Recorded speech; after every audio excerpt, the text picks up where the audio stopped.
Welcome to the Neurodivergent Experience podcast, a podcast where we share the lived experiences of neurodivergent people to help create a better understanding for our community. Join us every week as we bring you honest, raw, and inspiring conversations with specialists, advocates, and individuals who know exactly what it's like to live the neurodivergent experience.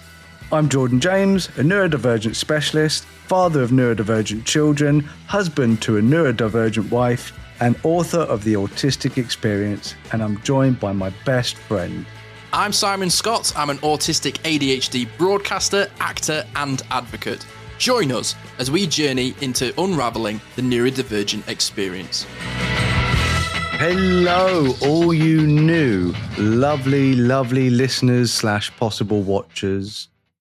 Welcome back to the Neurodivergent podcast with me and my buddy.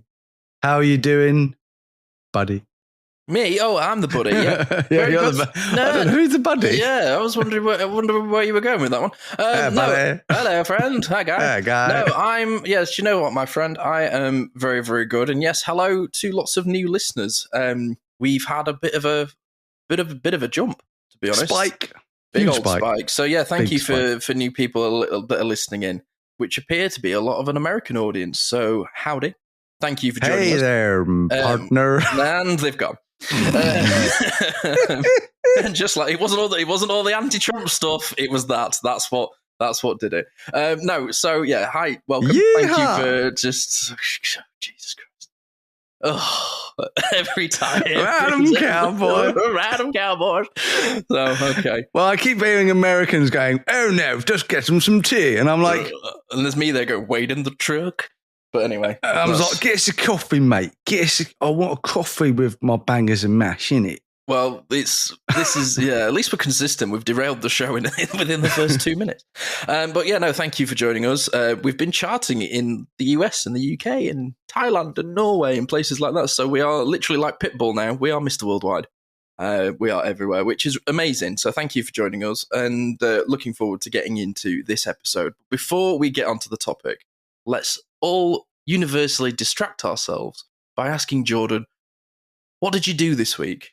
This is my favourite small new section that we're adding, and we're going to join in with the audience. So we want you to message in with things that you did this week so we can then possibly put them on the show and give people like different perspectives from different people all around the world. So we're integrating our listeners into the show.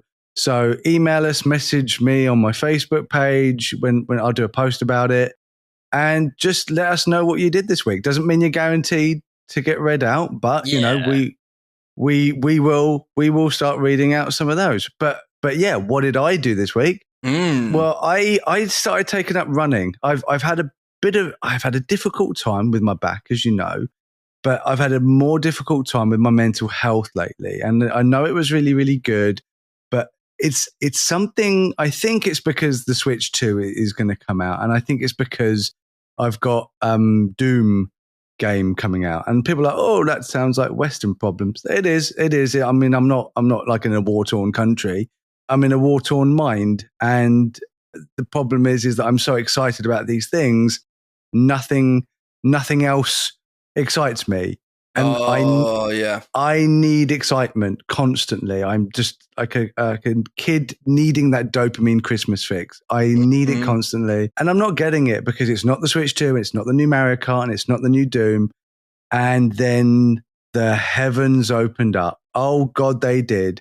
And out of nowhere, Oblivion, not my childhood, it's my early adulthood. Well, your childhood hasn't ended, has it, technically? Well, that's true. Everything's my childhood. Yeah. That game remastered, shadow dropped. It's like the worst shadow drop ever because everyone knew about it.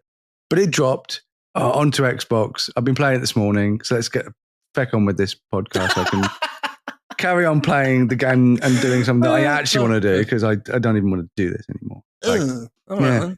I like your honesty. Yeah, well. But I also started running because I was like, I really, mentally, I really enjoy running. Because I think that's the other thing. I've been climbing the walls lately. I need to get out of the house. I need to do stuff. And the weather was a bit better. It's a bit better now. I might go for another run later. But yeah, so I bought a new pair of trainers. Yeah, you had a week off. You were doing so well. And sorry. Yeah, we were like, we can't keep calling the section "What did Jordan buy this week?" because he doesn't buy something every week. But now we might as well, just put a little hyphen under the section. What are you doing this week? Hashtag. Yeah. So buying, what did you do this week? What did I do this week? I, like many European wrestling fans, have had zero sleep because it's been WrestleMania weekend, which means I've been up between 12 and 5 a.m. Saturday and Sunday, and then I've been a bit of a zombie. But you know what, dude? Mixed bag show. There was a couple of things in there that I didn't like, but overall, absolutely loved it. I look forward to WrestleMania more than my own birthday or Christmas. It is my Tism Christmas. I love it because the Masters and WrestleMania are in the same month in April, so it's always nice. top-notch time for me. April, I feel like the weather gets warmer, the clocks go back. The Masters weekend, WrestleMania. I love April. So I've had that, but also kind of had a really positive sort of experience from like a neurodivergent experience sort of aspect of it, simply because I'm really starting to sort of put up boundaries with my special interests. This is very new for me. Boundaries is it's a whole new language. But essentially, WrestleMania weekend was happening, and my partner, Karis, was like, oh, we're seeing friends tomorrow. And the masking version of me was like, oh, okay, that's fine. I don't mind that we're going to see friends tomorrow. And the honest, unmasked version of me went, why? It's WrestleMania weekend. And she was like, oh, but can't you just sort of record it? Or, we'll see as friends. You don't have to stay, but you can watch it later. And the masked part of me, the old version of me, was like, oh, okay, that's fine. It's not that important anyway, I guess. And the unmasked version of me went, no, we're not doing that. And it wasn't that we didn't do it. We did do it, but we did it on my terms. Because I was like, look, I am staying up for this. I look forward to this more than anything all year. I will pay the consequences and be tired tomorrow. And I went, but we're not going to go when we need to go. We're going to go when we're going to go, which means if we turn up a little bit later, we turn up a little bit later. But long story short of it, I'm not missing this because it's important to me. And that's a big thing for me, being able to say, to be able to work through that. So that's been a really positive thing of being able to go, actually, no, this is really important to me. It may not be important to you, but non-negotiable. This is what I'm doing today. And that's a big, big step for me. So that's been a nice experience. And then the main event was shit. So after all of this sort of like back and forth and staying up and then like trying to reserve my sleep and having like little like naps in between the show and stuff, I then stayed up for the main event and it was bloody rubbish. So it was just like, ugh. Are you talking about that three-way match? No, so I'm talking about on night 2, it was... Oh, no, night 2. Bad guy John Cena versus Cody Rhodes. And they basically set up this whole thing for The Rock to like build this story. And then he didn't even turn up. It's like it was like this whole... For months and months and months, the story's been crescendoing. And then as soon as like... it was time to have the big payoff, it just souffled. It just completely just poof. Like you felt the whole air get sucked out of the arena. Like you really felt it. And I know this whole like new gimmick of John Cena is that he's like, I'm the last world champion, the true champion. I'm going to ruin wrestling for everybody. And like, I don't know whether it was meta, like they purposefully intended everybody to go home disappointed as like part of the story beats. That's kind of how wrestling works. But as somebody who stayed until 4 a.m, I kind of watched it and it's like, the credits rolled, John Cena won, and we all just went, oh, all right then. And that's one of the unfortunate things about wrestling. It's all about the payoff. And sometimes the payoff doesn't come when you expect it. And you have mixed feelings. It's all part of the journey. But one of the things that was kind of frustrating with it is like, was fighting to stay up and had all of this sort of thing. And then I did stay up. Had a little bit of a tiff with my partner because I put my foot down. And then it was rubbish. So it was a bit like, oh. Yeah, that's not great. I mean, but at the end of the day, it could have been really good. But I mean, last year's was amazing. Like compared to this year, it was a dud. I watched it on Netflix the day after because of you. I'm not really back into it. I used to love it, Stone Cold and The Rock, and Triple H. And it was kind of fun to see those, the older guys and, Stone Cold and Bret Hart and Shawn Michaels was there. But that, to be fair, that's the only bit I enjoyed. The actual wrestling, all these new people. I saw Rey Mysterio and they were like, oh, he's injured and he can't. Mm-hmm. And I was like, yeah, he got injured the night before. Yeah. So I was like, okay, well, that's not great. And then they had that CM Punk who looks about 70, I mean, maybe like 50. He's the same age as you. Yeah, he looks. Is he really? Jesus Christ, I look so good for my age. I think he's like 43, 34. Oh, he is the same age as me. He looks so much older. I don't care how good his body is. He looks really old. And then they did like a promo. It's like, yeah, I might have tattoos, but don't get me wrong, I don't take drugs. And I'm like, what the fuck is wrong with tattoos? Yeah, I'm like, Jesus, like that's. And I'm like, oh my God, that. Do you know what he seemed like? He seemed like one of those born again Christians that was just like, I might have tattoos and I used to get drunk all the time, but I've changed, man. I've changed. And I'm going to help you change through the love of Jesus, through the love of Christ. We could all just change. And right. I'm like, oh, fuck off. Let's get on with the episode because you will put me in a rage. Because I love CM Punk so much. Nah, mate, he was a terrible actor. Oh, get it. Right. Terrible. Next. No, seriously. I was watching some of the acting and I was like, oh my God, I have watched pornos that were more Oscar worthy than a lot of these. I mean, Stone Cold was never a good actor. It was really cheesy and I loved it. But I think because I don't love them, now I'm seeing all the flaws. So when you love them, you don't see the flaws. But when you don't love them, you go, oh dear. Especially when The Rock, I believe, is probably, our generation's best actor. I think everything he's in is just gold and he plays exactly the same character over. And it's like Jason Statham. I never look at the name of the character that he's called. I just assume that he's Jason. What situations Jason got himself into this time? Literally. Oh, the only character a shot this week. Cool. The only character where I'm like, that doesn't seem like Jason is the first thing I ever saw him in is Lock, Stock and Two Smoking Barrels. Well, I saw Jason Statham, who was just an average-looking guy. Yeah. And then he went in the Jet Li movie, and Jet Li taught him loads of moves, and that was it. He was then moved on to being Turkish from Snatch, learnt Kung Fu, and we never went back. Then he was Turkish from Snatch, and then it was crazy. I can't believe that Stephen Graham was in that. I love Stephen Graham. I think he is one of the best actors around. I had the pleasure of meeting Stephen Graham because I was in a show that he directed. Oh wow! As a stand-in, which was awesome because I was in Boiling Point, the cooking restaurant show. Still haven't watched that. Have to watch that. So I played one of the customers. Is it worth it? Watch? Oh, it's amazing, dude. I was. That's it. That's my next watch. In the first episode, and it was amazing. It's all I'm watching that. It was unreal. I'm going to pause it and give the screen kisses. Yes, but but one of the things that I always like about Jason Statham, that's fine. It's not that I can't deny it. I just don't know how to accept it. There's a difference. I'm just like, don't touch me. One of the things that I like about Jason Statham is he has a thing in his contract that's like, I can't lose a fight. And so does The Rock. So anytime each of them are in the same film, it just always ends in a draw. Do you know what? I actually do love that. Was it Hobbs and Shaw, was it? Hobbs and Shaw, that's it. Where I wanted to say Turner and Hooch. It's basically Turner and Hooch. Which one's the doggy? I look at it and go, there's no way in a million years that Jason Statham is beating up The Rock. It's just so dumb. I don't care how much kung fu he's got. The Rock is literally a giant and he would just crush him. But what's funny is you put The Rock next to just LeBron, right? LeBron is just much bigger. Like not maybe muscle wise, but he's just big. Yeah, but also LeBron is hench. LeBron's 6'10". I mean, Giannis. He's 6'10". Yeah, and Giannis is 6'10". Was that tall. Shit. He's like 6'9", 6'10". I thought he was like 6'5".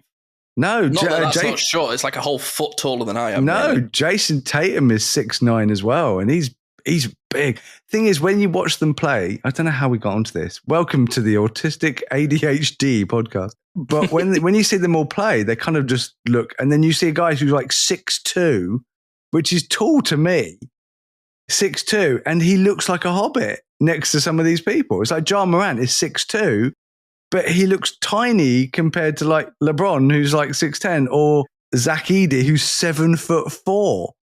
It's the 7'4" is the same. What are they feeding these boys? Dude, 7'4" is how big Andre the Giant was. Andre the Giant. Wow. Who was supposedly this, I mean, he was, not supposedly, he was a giant man. Huge and man. Zach Edey, the 21-year-old basketball player, is the same height. So I just hope he doesn't also die because of his heart, because that's being that Andre large the Giant used to drink bad. like 100 pints of beer and he did not look wine after himself. Oh no, he was a raging alcoholic. But there's legendary stories about Andre the Giant's drinking. This has been 15 minutes. Yes, welcome back. Should we start the show? Yeah, we might as well. Good. This is the show, but yeah, we'll get on with the show. The planned part of the show, anyway. Oh yeah. Well, just write in. Tell us. Would you rather us just chat for an hour, or would you like a subject? Well, we have a subject. It's actually a super fun one. Yeah, well, this is a fun one. Yeah, we'll see how you feel. They may message in and go, no, we just want to hear about your random shit. So it's easy on our part. We don't have to do research. We'll just rock up and press record. Yeah. Oh, God, that'd be great. Yeah. Great, wouldn't it? Yeah. Yeah, just anyway. Like, what did you do this week is just the whole episode. We're doing it again. We're getting distracted. Let's do this. Yes. So, what are we talking about this week? We're talking about The Simpsons and how diverse it is and how everyone that we like has the tism in it. Yeah. Basically, it's... I mean, I've always loved... We both have loved The Simpsons. Yeah, it's my one first of our... proper special interest. Yeah.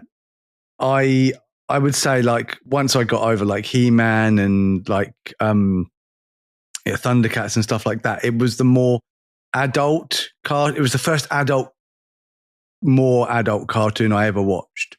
And I was actually banned from watching it. Oh, really? In my house. Yeah, because my parents are dicks.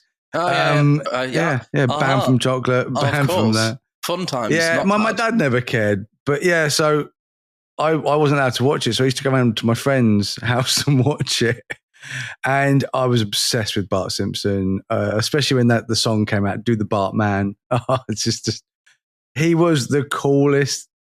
He was the early 90s for me. It's like there was so much cool things about Bart Simpson, but I think everybody could relate to the fact that that young man has ADHD.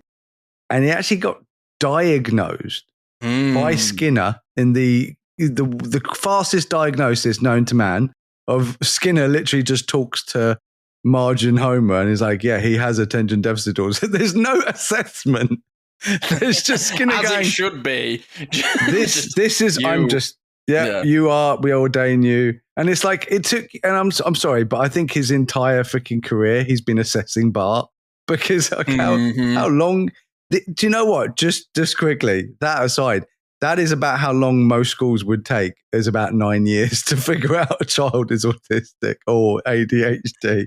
Again, they are very slow. They're predicting everything once again. You know, they knew it would take 9 years to get an assessment. Let's just add it to the list of things that The Simpsons has predicted. So it came from this threads. My friend sent me. And it gave me the idea for this show. So it was a great way to explain autism via medium of The Simpsons. A few weeks ago, I used Simpsons to explain the autism spectrum to my mum. This is Brittany G, by the way. Thank you, Brittany. The stereotypical view of the spectrum can be represented by two of the supporting characters, Ralph Wiggum and Martin Prince. Let's start with little Ralphie. He's a sweet but naive child who is portrayed as not being the sharpest crayon on the pack. He basically acts and speaks like an 18-month-old toddler, despite him being 8 years old. This is hitting home. Then we have Martin, a very intelligent 10-year-old who's passionate about literature, languages, and academic studies. He literally dreams about Latin verbs. Despite his intelligence, he has very little friends, and his interests get him bullied a lot. I am just both of these characters simultaneously. Yeah, I was both these little characters when I was younger. It's like The amount of times that like I would have parents' evenings, and my parents used to joke about, they would sit in front of a teacher and it was like they either like him or they don't like him. They were like, he's either super smart, really interested, really, really sweet kid, or he's just inattentive, not really a lot going on behind the eyes, forget he's there half the time. See, what is really interesting is the fact that we can relate to both these characters, and yet if somebody was to label these characters, they label them as low and high functioning. Even though we are both. So how can we possibly be both? Well, the answer is because there is no such thing as low and high functioning. It is an outdated concept. Because the fact is the spectrum isn't linear, as blessed by Steve Silberman, I came up with the phrase in the spectrum, because it's all encompassing. It's it's circular. It's like being inside a bubble. It's a 3D space. It's a 3D space, exactly. We are all in it, and we can be in it at any times. The additional needs, the severe impact that the lack of synaptic pruning can create, the impairment side of it, that's not really the spectrum. That's a whole different type of spectrum. Very good point. But if we're talking about neurodivergence, we're talking about autism, ADHD, that synaptic pruning process, it is literally, we will just be somewhere within that space. I always find that the high and low label is such a simplification. I feel like it is a neurotypical allistic sort of understanding technique. It's like, you know, if you and I were to stand next to each other and you would be like, right, okay, let's talk about photography, I would look like Ralph Wiggum stood next to you, because I'd be stood there, not really saying anything, kind of zoning out. And then if you were to, you know, we were to flip and you were to talk about something that I was interested in, we would reverse. And depending on what you're talking about, in which environment, in which situation, I can go from quote unquote high to low functioning, depending on the situation or the environment or what we're talking about. And yet, for me, it's such a simplification. It just makes it seem like a really sort of blunt, obvious description.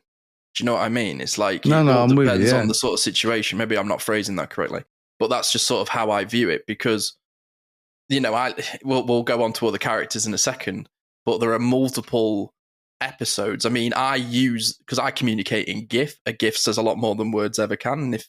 Same. I always look. And it's one of the things that gives away a neurodivergent person to me, is like if I communicate with them online and they send me GIFs, I'm like, you're using pictures that can say more than your words can. I love that for me and you. One of my top favorite ones is the Ralph Wiggum.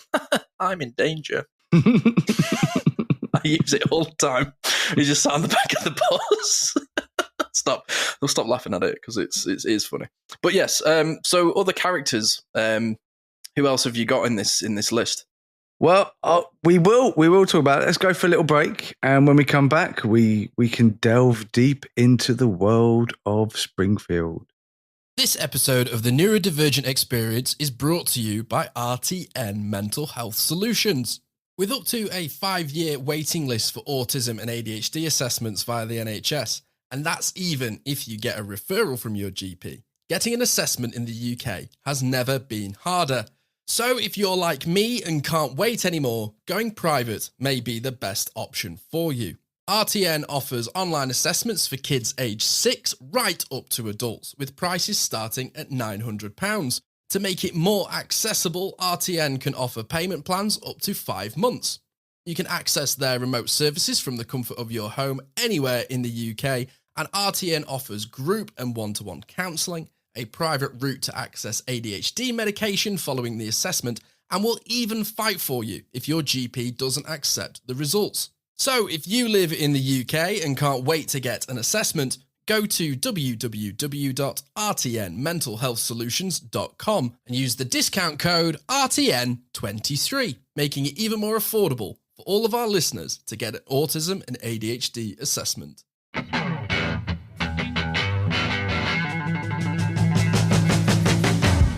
Hello, welcome back to the Neurodivergent Experience, and we are currently in Springfield, discussing all of the characters of The Simpsons and the neurodivergent spectrum that resides in this little town of Springfield, wherever it is in the US, because we don't know. So, Jordan, who have you got on your little list? Well, I mean, let's start with the main characters. I think. Yeah, we'll get into the family, good. shall we? Yeah. This like the family itself is just one perfect spectrum in that house. I mean, basically, let's start with my favorite. I say favorite, kid's favorite, Bart Simpson. Right, Bart Simpson was everything to me, and I think because I saw myself in him. Where is it? Where's the camera? So much. There you go. Look. There you go. But I was going to say, you get all these sad old men with Bart Simpson tattoos, but I won't say that. I won't even mention that. I'm not old yet. I've got a bit of time. Just for clarification, he just showed us his Bart Simpson tattoo. I'm an adult. Being the sad old man of the two of us, I nearly did get one. I nearly got a Taz one, which is the most cliche bullshit. I nearly got a Taz tattoo. He's got Jordan 1s on, though. Yeah, that is actually the best thing about it. Have you got a Taz tattoo? Or a Tasmanian devil tattoo? Yeah. No, not yet. That's super cliche. I got a pop character. It's Animal from the Muppets. It's the Tasmanian devil. It's Bart Simpson. Whereas I find like the female neurodivergent tattoo that I see a lot of is Tweety Bird. Yes, definitely.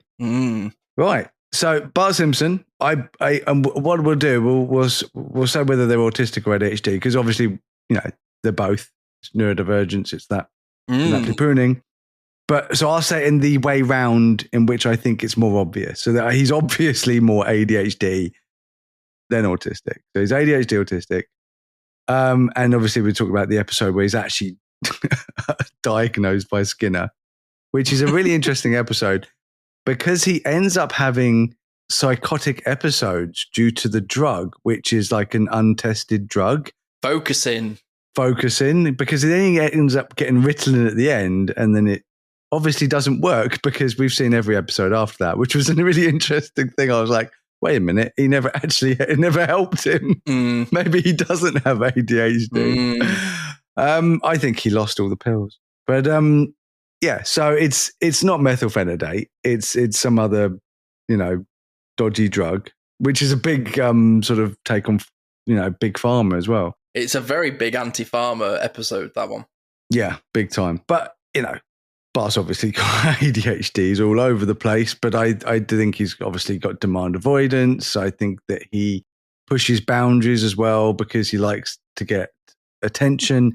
He feels that he can't get positive attention because as one episode in which he studied, and he still only just managed to scrape by, not meaning that he's not intelligent, which it just means that conventionally he really struggles with tests. He really struggles to concentrate when, studying and things like that. So that is another obvious, neurodivergent trait. You know what? That episode, dude, I remember watching it for the first time. It's like, Martin Prince is there next to him, ticking everything, this quote unquote high functioning autistic. And Bart is comparing himself to him, which I think is, there's a beautiful irony. That's a really good point. But he not only does he compare himself to him, he is then placed next to him, and because the crabapple doesn't want him to cheat on his test, she turns his desk and points him at the window, and what happens? Bart gets distracted. He's more interested in everything that happens outside, and Martin Prince, the smug little shit, then goes outside and waves at Bart through the window because he's finished his test early. And he wonders why he gets bullied. Right? It's funny enough that, I used to brag about things I was good at, and then people used to bully me for it. Surprise, surprise. But one of the things that's fascinating about this is Bart uses his brain in a way to get a workaround. He notices that Martin's test is on the desk. He waits for Crabapple to turn her back. He swaps them and writes his name on the paper. And then off the back of it, everyone thinks he's this like child genius, which is hilarious. But one of the things that's fascinating about this whole episode is when Bart does take the test, he can't answer it because of the way that the questions are being asked and the situation that he's in. But he literally turns to the teacher and goes, this is how Washington must have felt at this specific date, at this specific time when this happened. And due to that reason, she bumps him up a grade and gives him a D-. So it's not that Bart isn't a highly intelligent young man. He is. He just doesn't like school. Honestly, I do feel that just Bart on his own just says a lot about the creators and their experience as young boys, because all three of them are male, all the creators are male. And I think that they probably channel a lot of their own experiences into Bart. You know, yeah, and he's very much a conduit for their sort of experiences, isn't he? Yeah, because it's the nuances of Bart that make him like a much deeper character than, you know, I remember them literally saying, well, who do you think you are, Dennis the Menace? And I remember Dennis the Menace when I was a kid and, you know, in the Beano.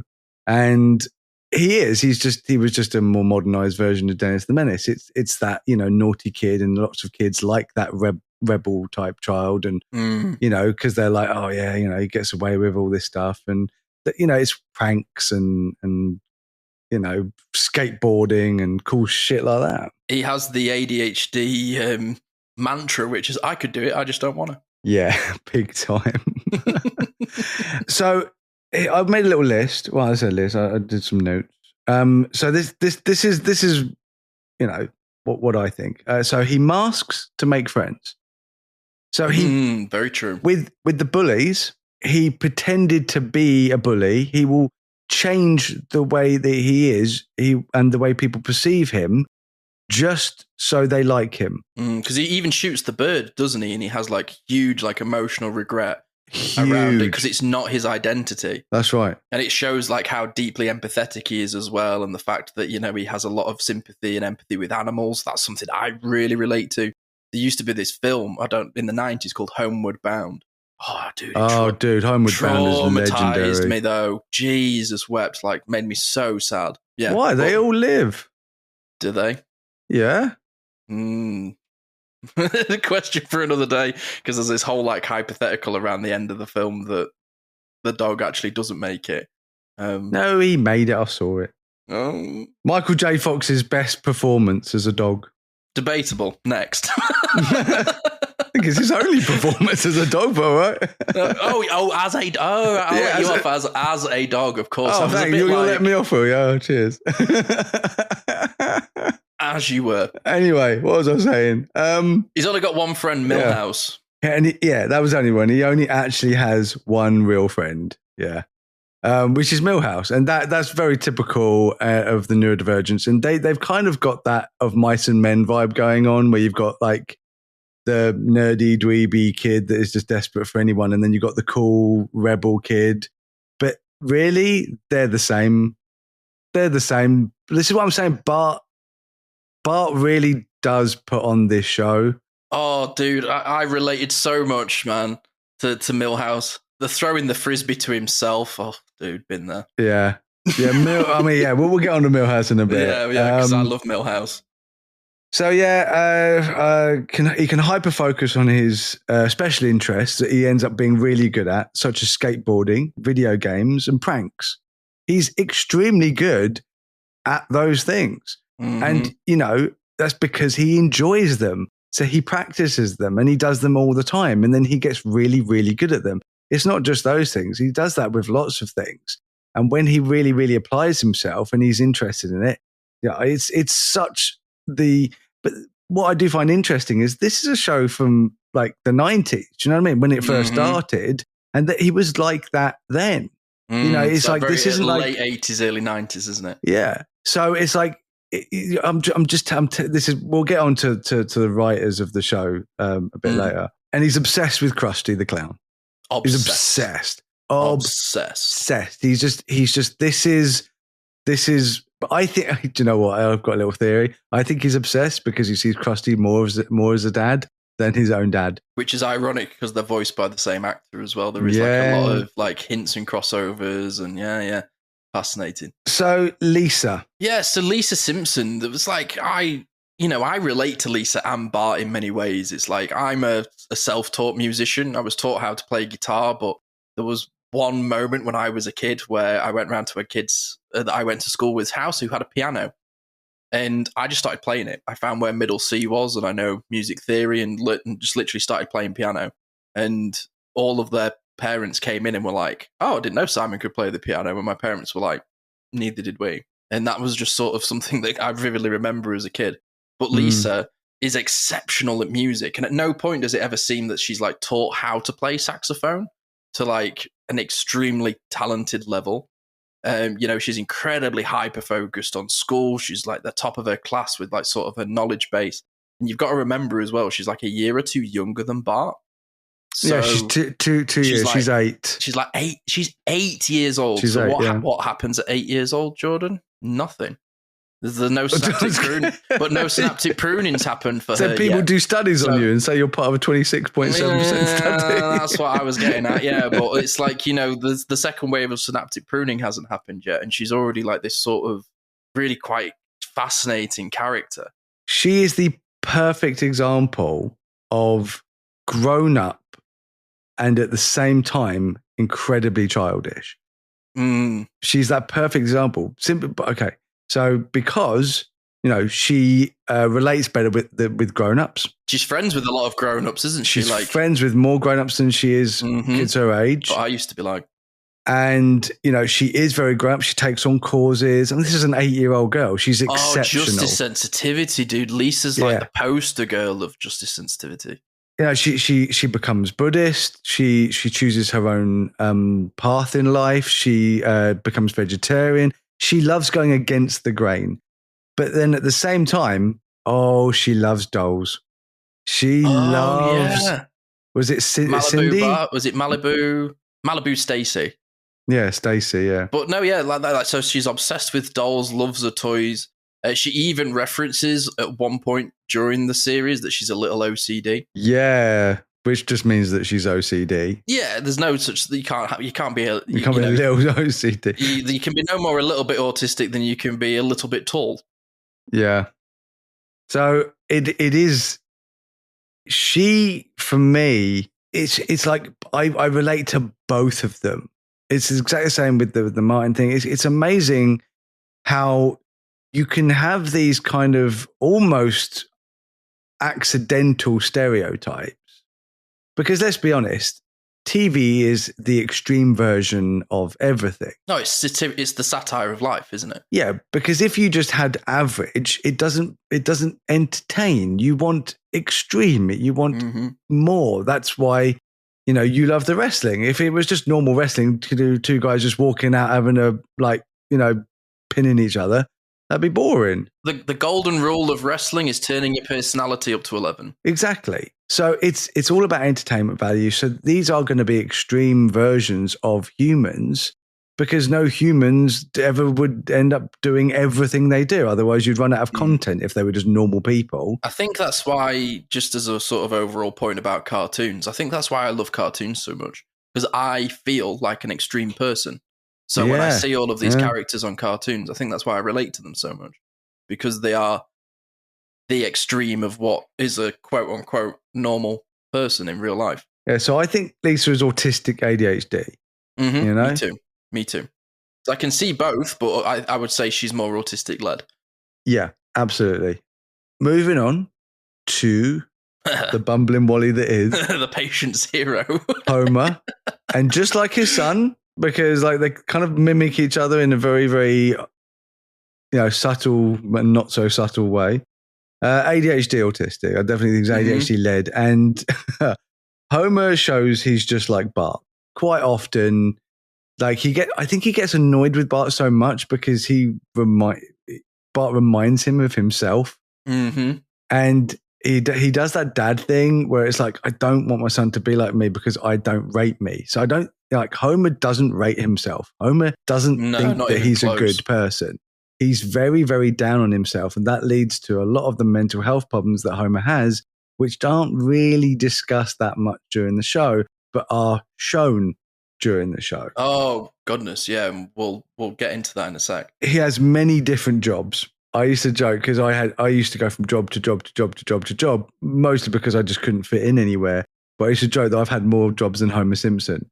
So he's had so many in the recent past as well. So many jobs. I mean, I think the best one is the astronaut. And one of my favorite Simpsons scenes is hum, hum, hum, hum, hum, Classic. where he's basically floating around and then just eating crisps out of while floating in space. Yeah, for me, it's the Hank Scorpio one when he becomes the villain's assistant. It's just such a great, like the Bond villain. He just has no idea what's going on, does he? He's absolutely oblivious to anybody's intentions. He's very trustworthy. He's incredibly not trustworthy, trusting. Yeah, he's very trusting. But the thing is, as well, is like if you actually watch through a lot of the series, he's actually really successful. Because he ends up in these extreme situations and he doesn't end up by accident. He ends up there based on his actions. Like he will do something to a high level accidentally, relatable, and then he's rewarded for it and then he doesn't know how to keep it up. So he drops out. Yep. Which is the story of my life. That is another prime example of like he's utterly useless at his main job because he wants to sleep all day. It's boring. He doesn't actually even know what he's done. Oh, his job isn't even really a job, is it? He's almost like just an accidental hire that presses a button of a million buttons. In fact, you actually find out in one episode that his whole setup is fake, and there's actually an identical one next to it that's actually the real one. And he's like, "What do you mean it's fake?" And they're like, "Well, we had to give you something to do." That must hurt. Well, that was one of the clips that I saw last night that kind of made me feel a little bit sad. And, it comes back to that sort of mental health thing. Not only is Homer a borderline alcoholic, that he is obsessed with one particular brand of beer. He goes to the same bar. He's extremely routine-based. Big time. But I remember watching an episode. I watched a clip of it last night where him and the boys he goes drinking with Lenny and Carl and Barney and Moe are all playing poker. And one of them makes the casual point of it, goes, "Oh, Homer, he's a little bit slow." And it cuts to his brain and he goes, "Oh, that actually really hurt my," like he sums up basically, "Oh, that really hurt my feelings. What does he mean I'm slow?" And in the time that he's thinking, the lights are off, the poker game's over, and Lenny turns to him, opens the fridge and goes, "Homer, it's time to go home." And he went, "It's not your fault, you're a little slow." And it starts again, and he just like cuts back to his brain, and Lenny just goes, "Get out!" And I was just like, "Oh, dude," because like as somebody who's got like really fast processing, if there's something I don't understand, I just go like blank, and it's like my brain just completely freezes over. And I was watching it, and I was like, "Oh, Homer." I didn't find it funny. I kind of just felt sad. Just felt sad, yeah. The other thing is that obviously he's not particularly great at his own job because he doesn't care. But when he does apply himself, like you were saying, he's really good. I mean, he ends up managing was it Arlene? And becomes, the manager of this like superstar country and western singer. Like I said, he's been an astronaut. He was Mr. Plow. He was running a successful business by himself. He was a chiropractor, which is legitimately as good as any other chiropractor out there. Wasn't he a monorail driver as well? He was everything. Yeah, he was the conductor. He invented a car as well. Yeah, he's just done so many things, and when he does them, he's really successful. Except putting up barbecues, he's not successful at that. That is one of the funniest. I related so much to that. But also, I didn't write this down because I didn't know if I wanted to talk about it, but I have to. In the early episodes, he physically abuses Bart constantly. Oh yeah, he strangles him constantly, doesn't he? It's horrific. I have no idea why they ever had that in the show because I don't find that funny at all. And it speaks to me again. It's like that these guys who made this, they went through that, which is from an abusive family. I can tell you, it is a very neurodivergent thing for people who don't understand themselves to attack others. And obviously that's not a neurodivergent trait in itself, but I'm saying I've seen it a lot where young neurodivergent people will say, "Look, my parents did these things." You could say it was a sign of the times. I'd have said that I think we were long past that from the 50s. But it really puts Homer in a very, very bad light that I don't think he deserves to be in. And I kind of just think that that's kind of almost like a metaphor for like, it's good that he grew, it's good that he changed. And I think that they stopped doing it because people complained. But I like to think that Homer just stopped doing it because he stopped being an asshole. Yeah. But yeah, moving on from that, because that makes me very uncomfortable. Homer is also very childlike. I think that's the most obvious thing. He's just a big kid, and he is smothered by his wife. Poor Marge. She does everything. And yeah, I think she's an enabler, but that's a different episode. Yeah. He's also impulsive and keeps getting into trouble. It just keeps upsetting people. And he easily forgets important things and can't stand his neighbor Ned. And I can see that, because it's like if somebody is like overly friendly to you all the time, it just irritates you. It just irritates you. Oh, yeah, and I think I am naturally untrusting of overly friendly people. Yeah, big time. I am. I'm like, what do you want? Like, I just am naturally that way. But we'll just we'll take a little side note just on Ned, and then we'll take a short break and we'll discuss Marge and Maggie, because they're fascinating characters. I was looking through old clips last night, and I did not realize that Ned, when he was a child, had anger issues. And what did they do? They put him in a program. They ABA'd him. Yeah, I remember that one. And then suddenly he can't get angry anymore. And there is that moment where he blows up at Homer. He has a meltdown. And he's a very different sort of character after that point. But watching that back, I was literally like, oh shit. The ABA'd Ned Flanders. That's messed up. But again, it's like this is this thing about why, and we'll discuss this, after this short break. The writers of this show have pattern recognition, because they can predict. They predict so much stuff in society. They just talk about things and it seems to just naturally occur. It's like what's on their mind, but we'll get back into it after this short break. Have you ever felt stuck in patterns that don't serve you? Struggled with stress or wanted to connect more deeply with yourself? Then I have to introduce you to a friend of the podcast, Ashley Bentley of Integrated Coaching, Breathwork and Hypnotherapy. Ashley is a highly experienced clinical hypnotherapist and coach specializing in working with neurodivergent minds. Through a unique blend of integrative coaching, breathwork, and hypnotherapy, Ashley helps people rewire subconscious patterns, regulate their nervous systems, and step into more empowered versions of themselves. Whether you're dealing with addiction, anxiety, burnout, or struggles with self-acceptance, Ashley offers practical and science-backed tools tailored just for you. Her unique methods combine neuroscience, storytelling, and subconscious transformation to create real, lasting change. Jordan and I can personally attest to the profound and transformative effects of her sessions, which have been life-changing. She does all of these sessions online, meaning she can work with you no matter where you are in the world. If you're ready to break free from old patterns and start living with more clarity, confidence, and connection, go to bit.ly/AshleyNDE to book a free consultation or learn more.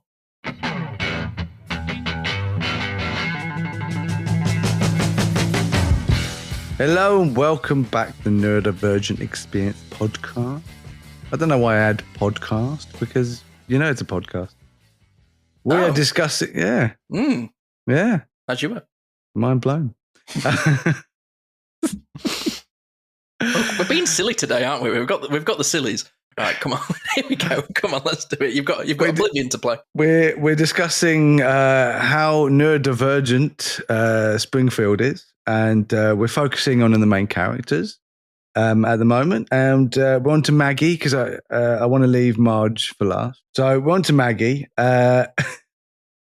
It's not a big thing with Maggie. It's just the fact that, to me, she kind of represents the non-verbal autistic, but that is actually really smart. Because as we've discussed before, non-speaking autistic people seem to be incredibly underestimated, like the most underestimated of all the autistic people. And I think it's a fucking travesty for a start that even happens, because there's been so much representation which we will have on this show soon, representation that proves otherwise, that they're non-speaking does not mean intellectual disability. That's not what that means. And I always find like the Maggie episodes are always quite fascinating, because she ends up on these like really obscure little adventures. and then everyone kind of just goes, "Oh yeah, the baby," and it's like no one ever really sees her. She's either in front of the TV sucking on a dummy, and that's kind of it. It's like they don't ever see anything of what the audience sees of this character. So I think Marge does. I think Marge kind of has an understanding of who Maggie is because she spends so much time with her.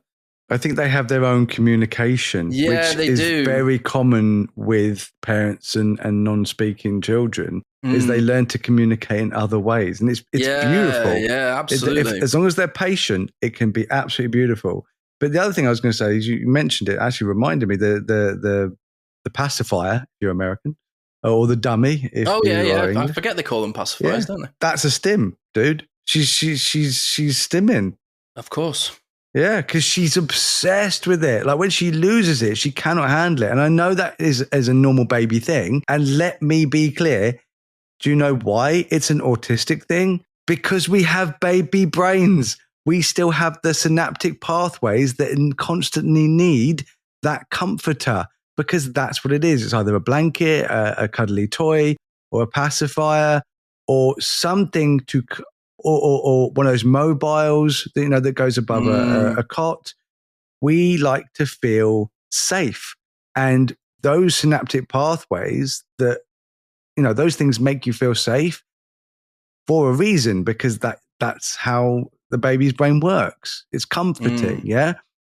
That synaptic pruning tends to disappear it gets pruned literally with neurotypicals. That doesn't get pruned with us, dude.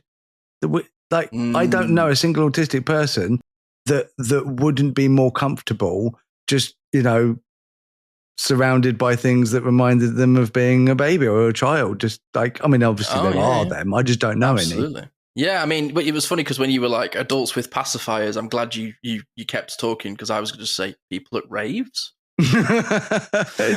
you do get those ones in like if you go to Chessington or something like that, like a theme park.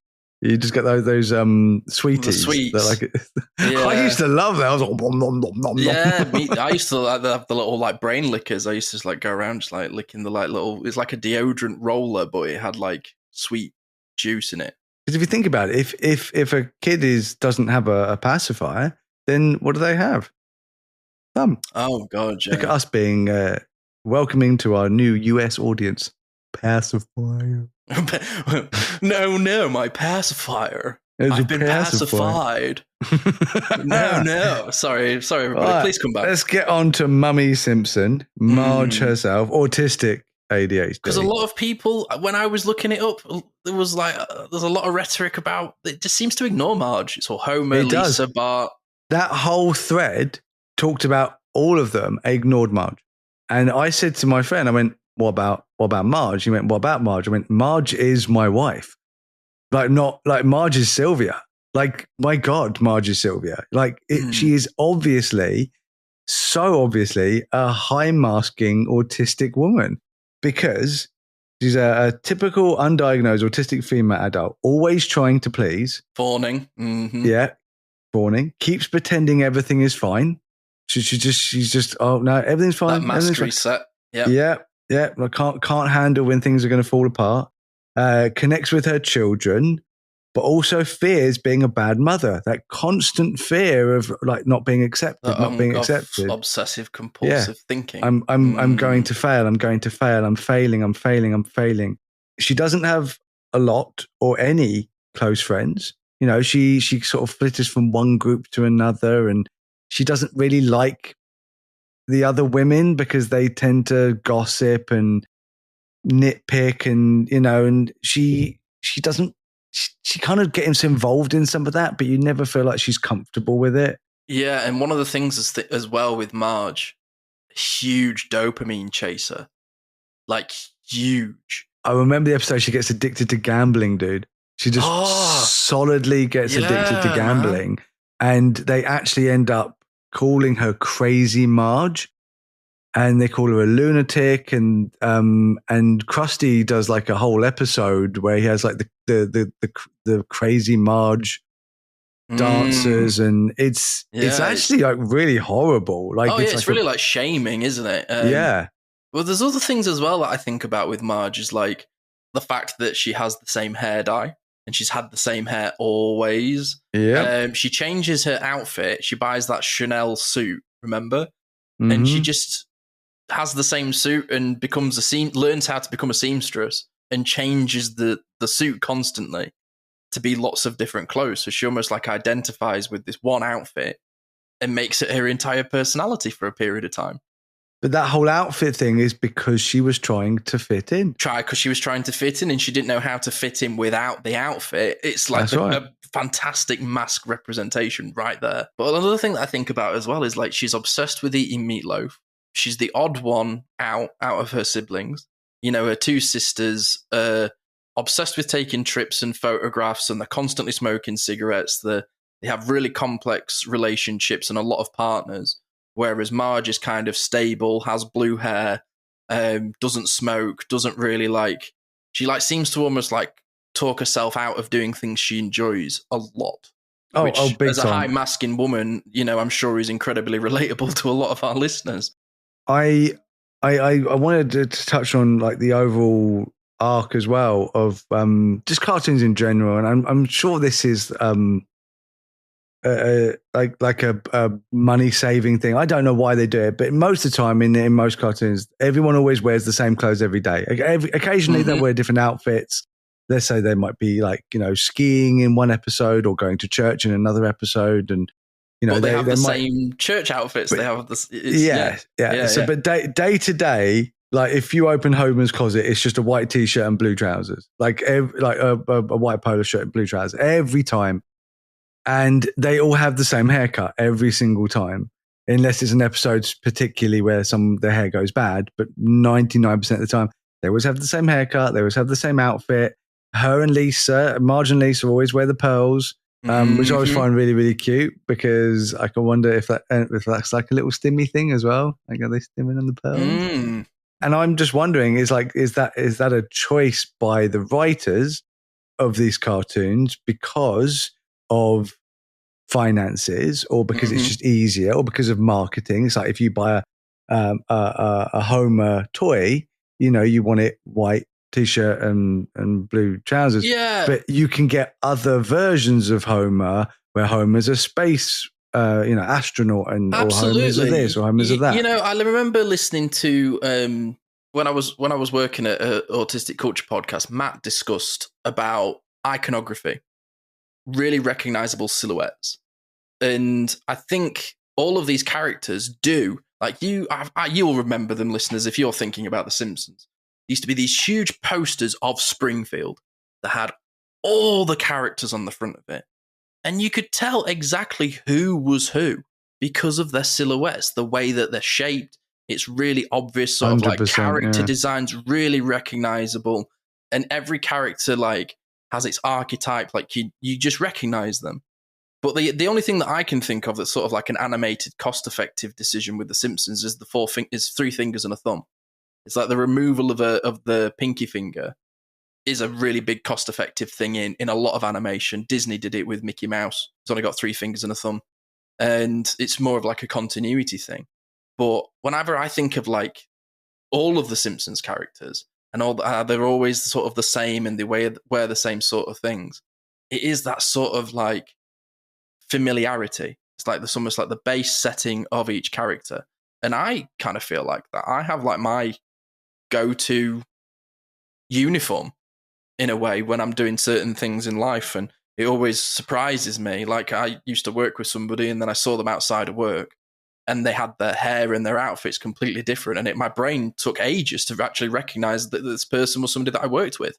Just like, I don't really recognize that person, and it put me off for a little bit. So I'm wondering whether the writers made that sort of decision just so that it's like a continuity. It's easy to animate, but it's also really easy for an audience to watch and recognize this entire town of characters because they always look the same every time you see them.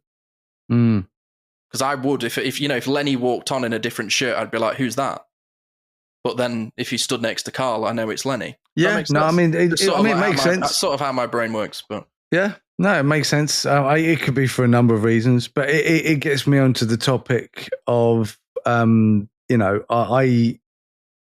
think the creators are neurodivergent. And we've discussed this in previous episodes about autistic representation, that when you have subtle coded autistic representation, that's when I believe that the creators of the show are neurodivergent. But when you have the obvious in-your-face DSM-5 type representation, that's when you know, or I presume, that that's a neurotypical made that show. Because I don't think that the Simpsons are deliberately neurodivergent. I don't think that Sam Simon and Matt Groening and they got together and were like, let's make a show about neurodivergent people, any more than the creators of Bob's Burgers or the writer of Sherlock Holmes. I just believe that they recognize something either themselves or people that they grew up with or people that were close to them. And they decided, oh, well, that's what people are like.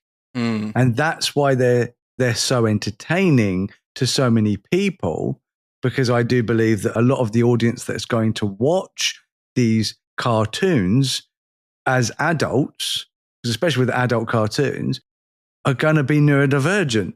A lot of neurotypicals, in my experience, sort of scoff at cartoons. Any adult cartoons, kid cartoons. They're like, oh, I don't watch cartoons. It's kind of, it's that, you know, it's that abundance of synaptic pruning that ruined their baby brain.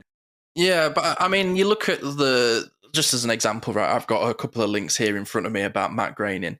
His dad was called Homer. Love that. And Sam Simon's dad, Sam Simon's father's nickname was Monty. Oh, brilliant. So you sort of look at these sorts of archetypal characters that are in there, and the best writing is writing from what you know. And that's what Stephen King says. And, yeah, and, about what you know. Writing about what you know. And like, I'm reading about Sam Simon here. It's a huge poker player. Like, so there's almost like these sorts of different sort of levels of, you know, Matt Groening has like 11 kids. So, you know, he writes about a lot of kids in this show. So I'm wondering, you know, is one of his kids like Nelson? Is one of his kids like Martin? Is one of his kids like Ralph? You know, so if they're writing from what they know, and there are a lot of these characters are neurodivergent coded, and yeah, there's no reason as to why any of these writers or this development team that have worked on The Simpsons could or couldn't be, but they all work in animation and we're obsessed with Walt Disney and Max Fleischer cartoons, and they're all things that I love. But it's so true what you say about people not taking cartoons seriously. I think it's one of the most important mediums of expression there is. Yeah, I just don't see someone who's not childlike just enjoying cartoons, comic books, you know, any sort of, you know, anime. Anime is a big thing with neurodivergent people, I've noticed. Things like Dungeons and Dragons, like, you know, games.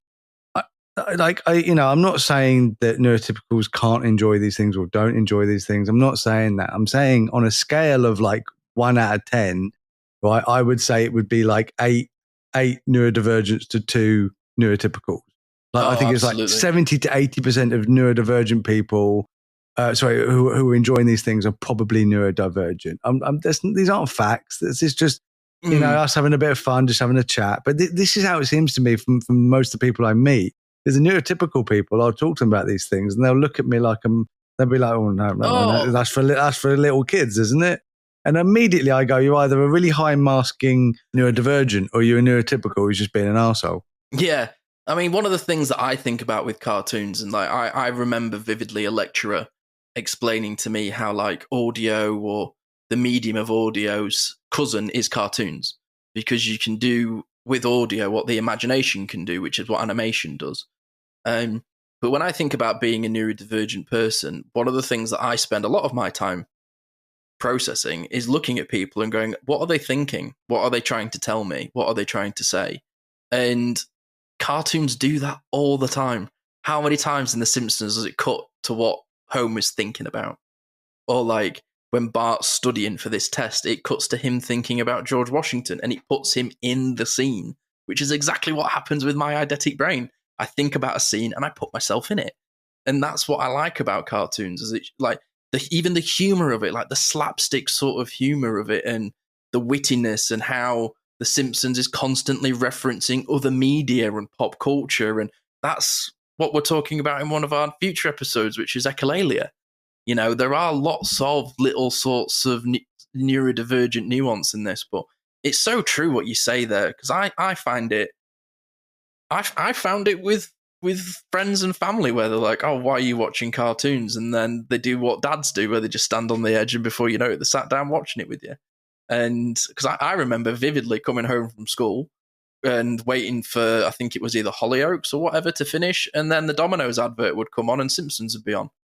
It was either on like Sky, or I remember it moving to Channel 4 in the UK and being on, and I used to love watching it, and my parents would watch it, and my dad would laugh his ass off at The Simpsons. He likes South Park more, but he would laugh his ass off at The Simpsons. And yeah, I love it. It speaks through different generations. It was like the first film I ever saw more than once at the cinema. I watched the Simpsons movie like 5 times in the cinema. I kept begging my parents to take me back to watch it. And I had all the comics as well. I had like the Western comics and the space ones and the big booklets. I've collected loads of stuff. It was like my first like proper special interest. And I find as well, maybe I'm wrong, but I think special interests do connect deeper with neurodivergent like products or genres and things like that. I don't think as many neurodivergent people would be interested in The Simpsons if it wasn't autistic-coded ADHD. You know what I mean? Oh, 100%. If you don't recognize yourself, then there's, obviously you can just enjoy something because it's humorous or funny. There's plenty of that. But I think that falling in love, because that's what we have done. You fall in love with the family. You feel like you want to be part, or you are part of the family. So I wouldn't say that, oh yeah, I watch The Simpsons and I find it funny. I would say that Simpsons is a huge part of my life. It's a huge part of my childhood. It's a huge part of my young adulthood. It's a huge part of my kids' lives as well. They grew up on it. Sophie's obsessed with Lisa Simpson. She has never felt more seen in her life than when she watches Lisa Simpson. And she just with almost tears in her eyes, she's just like me, Daddy, just like me. Because Sophie's so grown up, and yet incredibly naive and childish at exactly the same time. It's a complete and utter paradox, and so, yeah, do they represent every autistic person? No, they're not supposed to. That's not why they don't exist as a neurodivergent example. They exist as an example of different people. Because they're all different, but they're all unique, but yet we can relate to every single one of them in one way or another. And that, oh God, you know what? That is the neurodivergent experience, dude. He said the thing. Roll credits. So I think we've run out of time. We're going to have to go back to Springfield. I think we're going to have to go back to Springfield. Sorry if we didn't get around to any of the other characters. But yeah, we will revisit if you want us to. Tell us. Yeah, put a bloody comment, for God's sake. Yeah, let us know. On our social media, which is at the Neurodivergent Pod, on Jordan's page, which is all linked below. On our Spotify, if you're listening to this on Spotify, hello. Drop us a comment. Let us know who your favourite characters of Springfield are, why you like them. And if there's anybody that we didn't talk about, let us know, and maybe we'll come back to it when we return to Springfield next. Cool. Well, as you would have found out last week when you were listening, we no longer do the hot topic at the end of the episode. A hot topic now will come out tomorrow, and we'll give you a little teaser. What is? Shall I say it? Yeah. Yeah, go on. You started. I'll let you finish. Well, I was just going to say it's in front of me. So all right, I'll let you just makes it easy. It's Simon brought me this hot topic a couple of weeks ago. I thought it was incredibly interesting. I don't think I had the reaction he was expecting.